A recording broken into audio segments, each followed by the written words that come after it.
What you can see here is our Enhanced Emergency Oxygen System, the EEOS, for the F-18 and T-45 ejection seats. If there's ever a problem with their onboard oxygen, they could turn our system on and breathe 100% oxygen. It's a really important system. It's one of the Navy's top priorities, and so we're very proud to be supporting this really urgent need. It's one of the first programs that we've really used additive manufacturing throughout the process, both in the conceptual stage and the manufacturing stage, and even here in the assembly stage. This fixture is 3D printed. This saves a lot of time because without this, we would be moving around and everything will get out of place.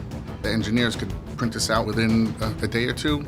Possibly a few hours we could get it done. The properties in this fixture is actually soft, but it's better than having aluminum because they can scratch the cylinder.